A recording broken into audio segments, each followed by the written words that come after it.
It took you a bit to fix it, didn't ya? Sorry, it was a lot harder than I thought. That's what she said. Alright, you try to fix it then.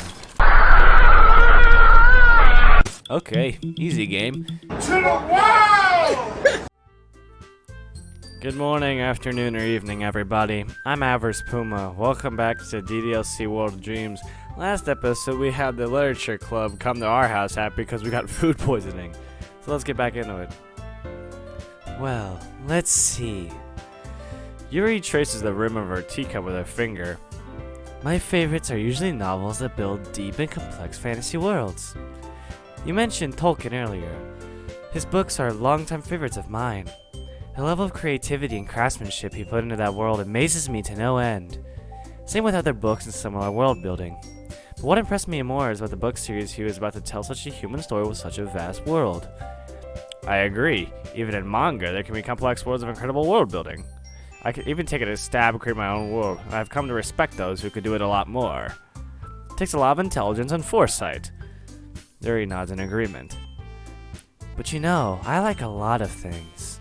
Stories with deep psychological elements usually immerse me as well. It's pretty amazing how an author can take advantage of the reader's lack of imagination and throw them for a loop. I've been reading a lot of horror lately. Coincidentally, Yuri picks up Portrait of Markov. This one is one of my favorites. Well, don't spoil it for me. I won't. First-hand experience of a book without knowing the plot is always the best. Horror? I didn't expect that from you, Yuri. Especially for someone as gentle and caring as you. I guess you can say that. But if a story makes me think or takes me to another world, then I really can't put it down. Surreal horror is often very successful at changing the way you look at the world, if only for a brief moment. As opposed to physical horror.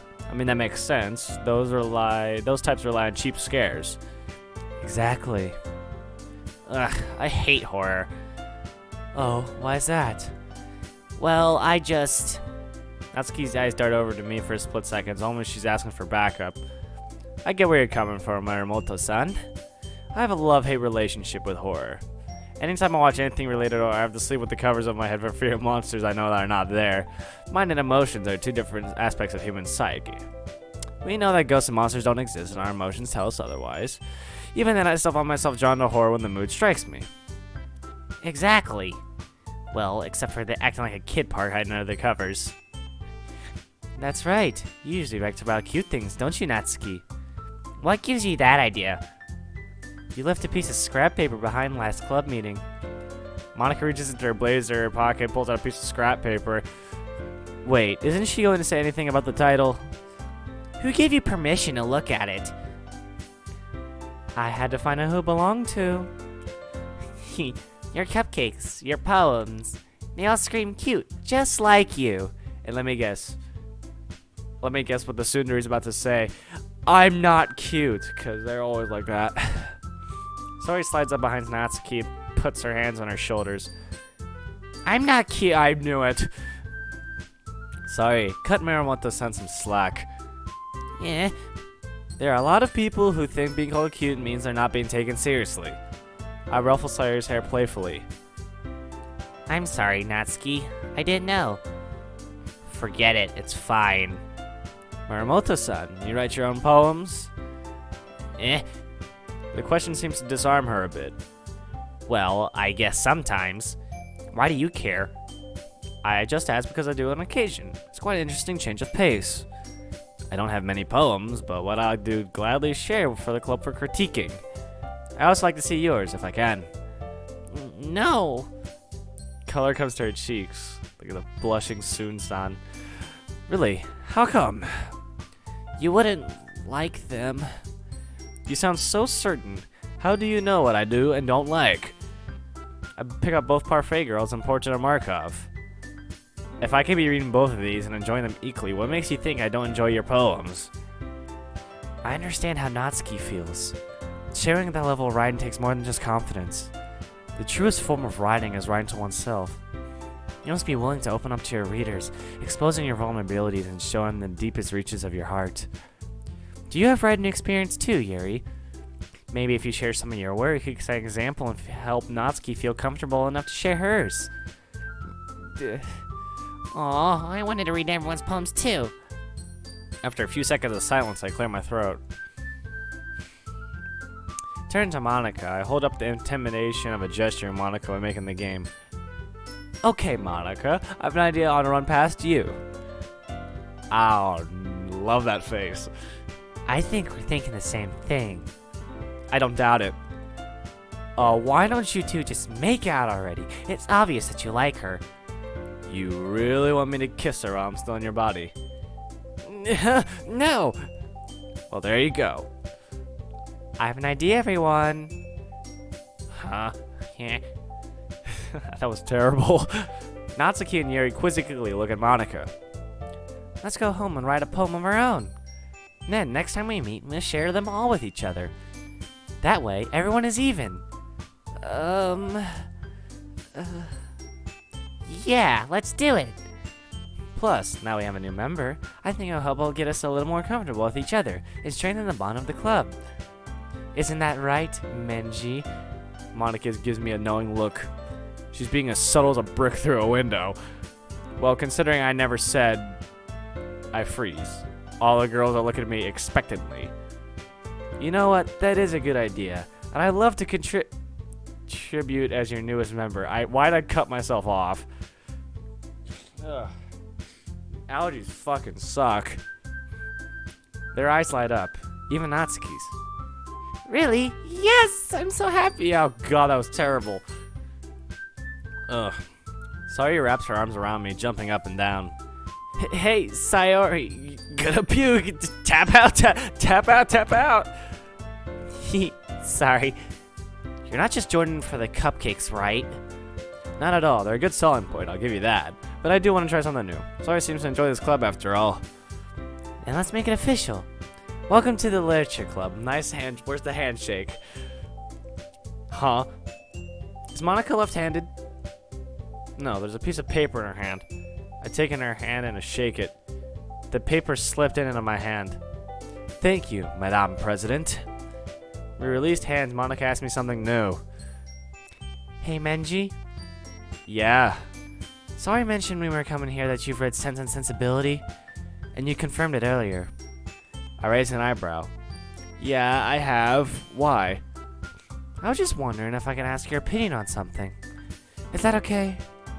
This wasn't something that was part of the game. See? You're already changing things. That was a bad voice for Menji. I always go higher pitched for Menji, and I go lower for myself. It's been a while since I read the book, but sure, I can try. Well, it's about Edward keeping his engagement a secret from Eleanor. Was he right? I still say he should have said it to Eleanor. What the fuck? Natsuki, I keep telling you, he was an honorable man. He didn't want to dishonor his family name. You guys! I see this and get the distinct impression that Monika isn't just asking about the book. It might just be one she mind's opinion on secrets. Like the one she's keeping from her clubmates. Well, that's a tough question to answer, if I'm honest. On one hand, Yuri, he was right. He was honor-bound to his engagement to Lucy. But you're also right, Miramoto-san. He probably should have told Eleanor. But remember, he isn't perfect. Edward's pretty shy and he didn't pursue Eleanor much in the beginning. It's the imperfections of the character that make him also intriguing. I mean, I would enjoy a good manga or light novel if the main character was a completely OP. Unless he's done in something interesting in a unique way. I finished and noticed all the girls looking at me. But especially Sayori, who's completely dumbstruck. Sorry, I didn't mean to go on a tangent. No, it's okay. Thanks for your opinion. Huh. I guess when you put it that way, it kind of makes sense. But he still should have said something. It's a slippery slope either way. Yes, it is. But at least they ended up together in the end, right? Yes, there is that. Okay, everyone. I think with that, we can officially end today's somewhat unusual meeting on a good note. Everyone remember tonight's assignment. Write a poem to bring to the next meeting so we can all share. Monika looks over at me. Menji, I really look forward to see how you can express yourself. And get better soon. I grin and salute. Will do, Madame President. I just bang my head. I begin to clean up. Oh, and let us do that. She grabs the tray I'm about to take and her hands touch. Her hands linger longer than necessary. You are really, really wanting my ass. You already done more than enough for me. Oh shit, I misread that. You really done more than enough for us. I mean me. I purposely used a plural act as I've made a mistake. Let me at least do something. I feel a sudden headache. I clutch my head. Jeez, let us do something. Stop being such a stubborn boy. Yeah, you're right. Sorry, Moromoto-san. Thanks for the help. I watched guiltily as the girls clean up. After a few minutes, the room is clean and the girls head out, all except for Sayori. She comes in with another mug of warm broth. She puts it down and sees the others off. I'll see y'all tomorrow. She comes back in. I hope you're not mad at me for tricking you like that. Sorry, what did I say earlier? Then I'm your bestest friend? I ruffle her hair. I know you didn't mean any harm by it, But you're just looking out for me, and I appreciate it. is it my fault that you're sick? Why would she think that? Sorry, what makes it do you think that it's your fault? I made you get me snacks yesterday, and... No, that's not why. I bought the egg sandwich for myself, and that one's on me, alright? Besides, you didn't make me. I want to get you snacks, alright? Menji begins feeling guilty when he sees her tears. Hug her, man. For once, I agree with him. But... Ah! I hold her close, stroking her hair gently. No buts, Sayori. It was my mistake that got me sick. Nothing you did caused this. Oh, wow, I actually had to stiff. Okay, I'll trust you. You know what's best for me, after all. I break the hug. Sayori still looks she's about to cry. You want to watch a movie with me? God damn. Ugh. You wanna watch a movie with me? Good move. Sayori usually likes happy movies. I'm not surprised. Yes, I like that. I'll go choose one. I go to the spare bedroom and browse a collection of movies. I come across Angeli's movie version of Sense and Sensibility. Perfecto, desu ka? Really? That's the one you're going for? Trust me. I head back out to the living room. Oh god, I peeked the mic, I'm sorry. Sayori's waiting for me. When I show her what I picked out, she smiles. They made a movie? Oh, voice crack. They made a few movies. It's a famous old book, after all. I set the DVD player, then sit back down. Sayori sits next to me. Halfway through the movie, the door opens and Menji's mom walks in. Menji. Oh yeah. Menji, how you feeling? I pause the movie. Better. Not completely back to normal, but better. Menji's mom then notices Sayori. Oh, hi, Sayori. Thanks for checking on Menji. No problem, Chizu-san. Menji's mom is carrying a plastic bag. She pulls out a large drink. I got you a sponge drink to help you feel better. Have you eaten anything? I had some of that broth throughout the day, then a cupcake from Sayori's club members. Club members? I'll explain it later, Mom. Alright. What are you watching? Is that Sense and Sensibility? Yep. Aw, you know I love that movie. She sits on the couch. We can start over if you want. I don't mind either. I reach for the remote.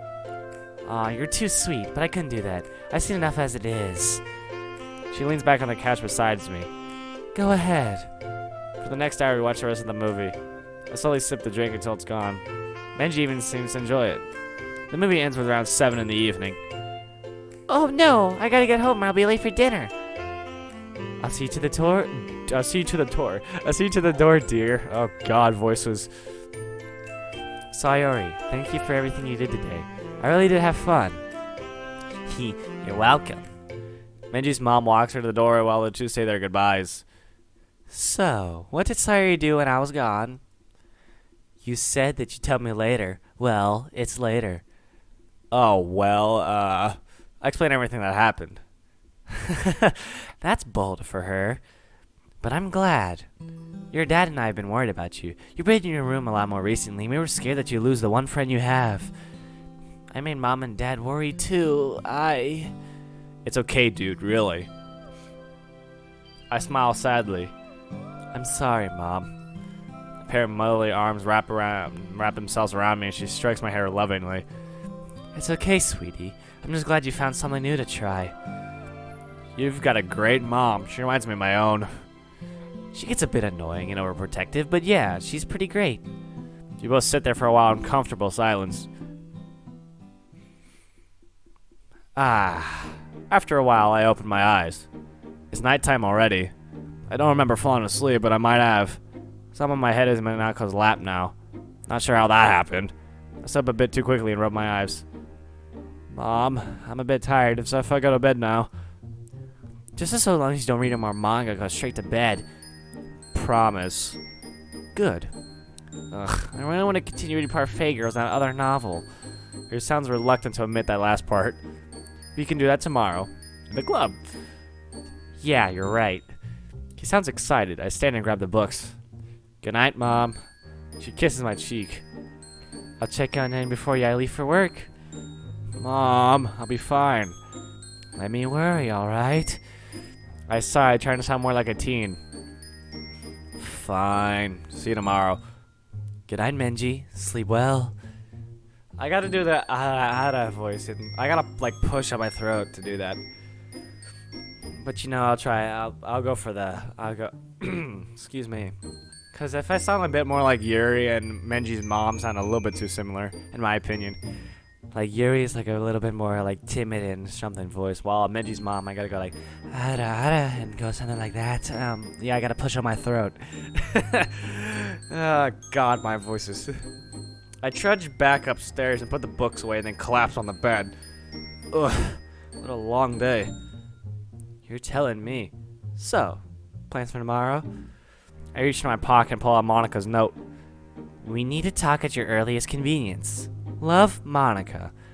Well, though, it looks like we're gonna meet with Monika at some point. And what's with the love Monika part? Alright, but when? At our earliest convenience, obviously. I pulled the note in my bag. Good night. I turn off the light and collapse onto the bed. I close my eyes and instantly fall asleep. Okay, maybe pushing on my throat was a bad idea.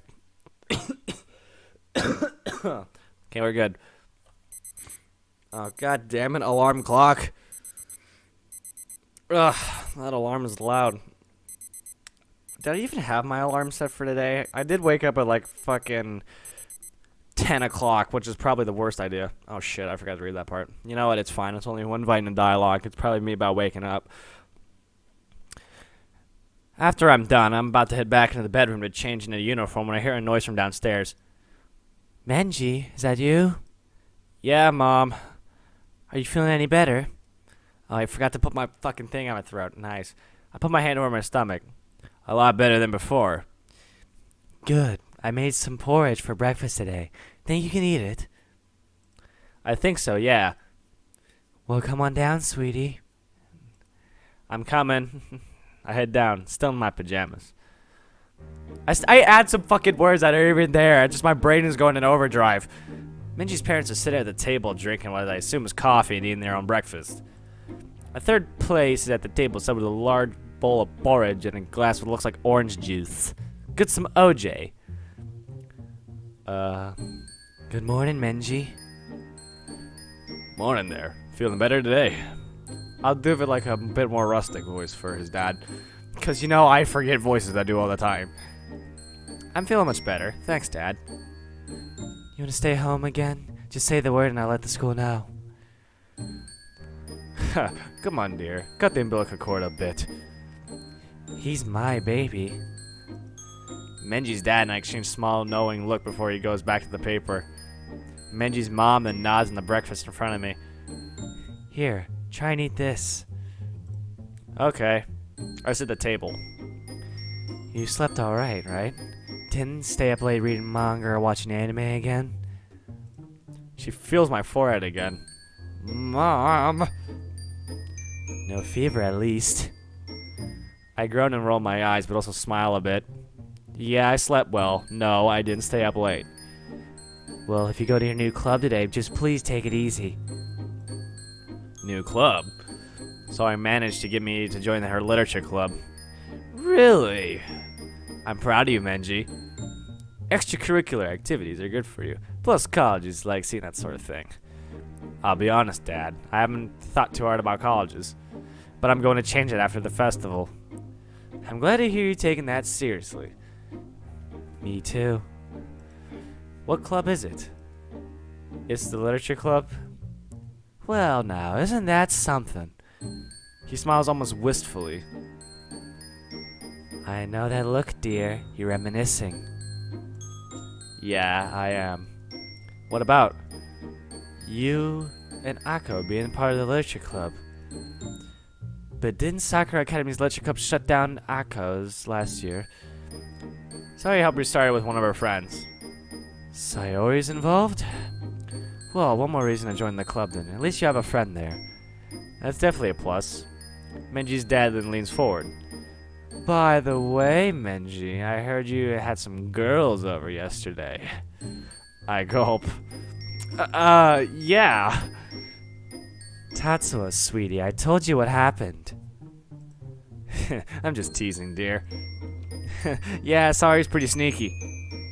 She is at that. He finishes his coffee. Menji's mom does a few seconds later. Well, we should get going. You too, Menji. I'll head out soon. Menji's mom finishes cleaning hers and Tatsuo's dishes, putting them in a dish drainer before in the sink. See you later, sweetie. Love you. Love you too, Mom. The two grabbed their suitcases and head out. I quickly finish breakfast, clean my dishes, and leave to dry on the rack as well. I then head upstairs, grab the uniform, but I remember I don't have a poem. I pull up my laptop, look for an old poem. I find a good one, transcribe it on a sheet of paper. There we go. Okay, see, I get rid of some words and I add some words. What is my problem? Seeing that it's just 6:46, I assume there's plenty of time for a shower. I start the shower and I feel Menji waking up. Hey, sleepyhead. You're finally awake. Ugh, what time is it? It's almost 7. Your parents already left. I slept in that long? Why didn't you try and wake me? How would I do that? Shout at myself to wake up? I'm not exactly ready to be taken away. Ho ho hee hee ha ha. Ho ho ha ha hee hee. Yeah, I guess not. Oh no, oh damn it. What is it? We forgot to write a poem. Menji's practically screaming. Ugh, don't shout. I wrote one earlier this morning. Wait, you did? You were still asleep. I must have been. What was the poem? I'll show you later. It's an older one of mine. Oh, okay. Well, I didn't have much time to write anything. I did say I just want to check my older poems. We'll write a new one tonight. We? Yeah, we. I didn't tell him about me yet, even though I meant to on the first... Shit. Oh, yeah. It slipped my mind, too. When did we do it? And how? Leave it to me, I say with such confidence I don't feel at all. I shower and my mind wanders. What do I do now? Do I keep lying? No, I shouldn't. Will they believe me? I'm sure Monika will, but what about the others? You okay there? You're spacing out on me. Here's the thing. Don't keep lies, don't build on lies, because that foundation's going to break, and it's not going to be pretty once that lie is figured out. Damn. Sorry. I'm beginning to rinse off. Seriously, are you alright? And don't lie. I can read your inner thoughts, but I at least could feel a little tension. Honestly, I'm tense as hell. I don't know if you trust Monika or not. I don't know how to broach the subject of you and me without hurting Sayori. I hate not knowing what to do. You sounded so confident earlier, though. I did want you to worry. Dude, I haven't been able to control my own body for the past 3 days. All I could do was worry and think. Right. I'm sorry, Menji. Knowing what I do and the added stress of being sick and unintentionally hijacking your body, it's a lot of pressure, you know? If we're going to be stuck together, you need to at least be more honest with me. Yeah, you're right, but that applies to you too. I'll be more honest in the future. You better. I get dressed, and after making my poems in my pocket, I grab the school bag and walk out. I head outside. There's that music. Cold! The October weather is always this nice. It's not unheard of. I head to Sayori's house and almost walk in when the door opens. Menji, what are you doing here? I was going to wake you up if you're still sleeping. It looks like you got up earlier. Oh, right. Sorry. I'm still not used to it is all. That's okay. You still have time, though, so let me help you clean up. I put on my bag and begin fixing her hair. Jeez, your hair's a mess. You know, it's funny. What's funny? I continue trying to straighten her hair. It's weird to have a friend that does these kind of things with you. That was earlier than expected. But then again, the scenario did happen in the game. Make her stop. This is embarrassing. I don't know what to think is weird at all. I replayed both Menji and Sayori. Believe it or not, I care about you. only have moderate success with her hair. I noticed some toothpaste on her stains on her collar. I slowly wipe it off while pretending to straighten out her collar. I stand back and stroke my chin, look at her with a fox appraisal. That's good though. Good though. Hey Sayori, I've always wondered, why do you leave your blazer unbuttoned? I'm not telling you. Button it up for her. Trust me on this, it's better if we don't. Well, I guess I got used to seeing that blazer. It would be so weird to see it button up. But it does look a bit small on you. I tug on the sleeves. Couldn't you at least get a bigger one so it covers your arms? It's getting colder, you know. But I have my coat. I guess so, but you look a lot prettier with a proper fitting blazer. I feel Menji gets super embarrassed. You think I would? I would never say that. I think that. I do think that. So if I keep it unbuttoned, I want to get a boyfriend, right? I never mentioned a boyfriend, did I? Well, Maybe I implied it a bit. maybe I misheard you. Maybe so. Okay, mate, that was odd. Well, I'll try to keep an eye on that. To answer your question, though, think of as a guy was telling you how to not to dress how you like, he's not worth your time. I never had a girlfriend myself, but if I did, she'd try to change the way I dress to suit her taste. I'd dump her so hard. It's not like you've been scolded by the teachers, and I don't think leaving the blazer loose is against school dress codes. You think so? I do. I know for me, if we started dating, I wouldn't say anything negative about your blazer. And if you did, not only be hard to find, but such a sorry thing for you to do. Meanie. Sorry, a little. What the fuck is that word? Idiosyncrasy. What the hell makes you as cute as you are? What? Well, you know what that word means? Now, who's being the mean one? Sorry. The fuck was that word? It's alright, but we dawdled enough. We should get going or we're gonna be late. As we walk, Tori speaks up again. Are you sure you're feeling okay to go to school today? You still don't look well. Well, maybe Morimoto can. Wow, fuck me. Morimoto-san's cupcakes cured me. A joke a bit before getting serious. I'll be honest, I don't feel quite back to 100%, but I feel good enough to come back to school. Just don't expect me to do much today in the club. I don't think anyone will force you. More students join us on the road. At the school! As we approach the school, I see students heading in, along with Kozu. That's her? Wow, she's not a Garu anymore. What is with the hair now? She locks eyes with me and approaches. I step between her and Sayori. Go inside. Don't do anything stupid. I promised you I wouldn't, remember? Now go. Sayori begins walking to the school. Wait. I forgot her voice. God damn it. Wait. I need to talk to both of you. I'll do a higher pitched voice of my enthusiastic one. What do you have to say? It can wait later. I'm afraid it can't. Alright, what is it? I'm sorry to the both of you. Komennasai! That was loud. We got a few stares. I thought you said you weren't going to say anything about her to me. Sayori leads in and whispers that into my ear. I didn't. After Monday, I went home and thought long and hard about what I'd done. I even talked to my parents about it. They told me the same thing you did. I don't expect you to forgive me, but I just wanted you to know I won't be acting like that from now on. Well, this is definitely what I was not expecting. Words are just words. Please prove it through your actions. You have my word. I'll make it up to you and everyone else. She heads inside quickly. Well, that was unexpected as shit. I look over at Sayori and see she's trembling. Sayori? Sorry. I guess I just wasn't prepared for that counter today. Come on, I'll walk you to your classroom. What the fuck? Oh, transition. Computers start to speed up, bro. Take her inside, staying close, and just in case she collapses. Menji leads me to Sayori's classroom, which is right next to Menji's. Thanks, Menji. I guess we really are better taking care of each other than we taking care of ourselves. I take care of you because I care about you. I see you in the clubroom later. Can't wait to read your poem. Me too. Later, Menji. She sits in the second seat back next to the window. She's got the protagonist window seat like us. What do you mean?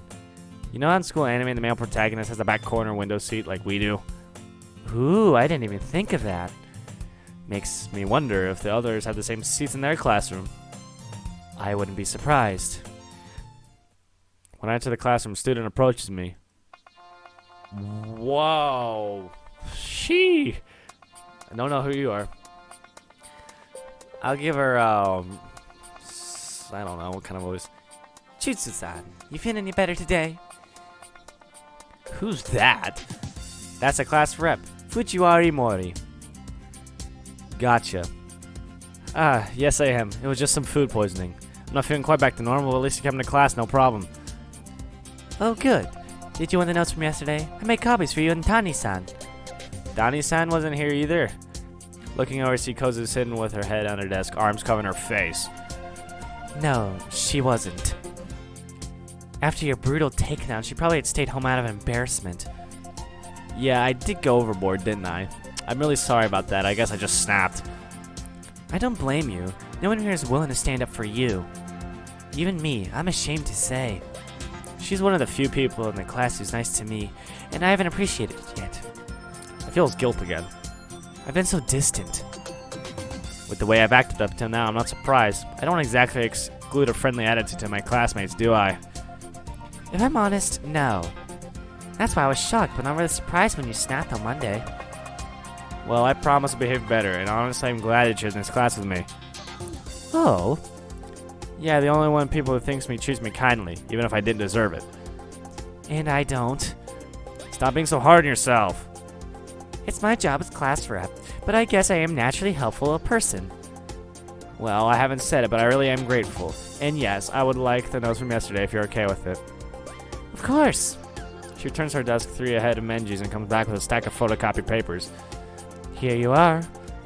Arigato. Anytime. She returns to her desk and is immediately surrounded by a small group of girls I assume are her friends.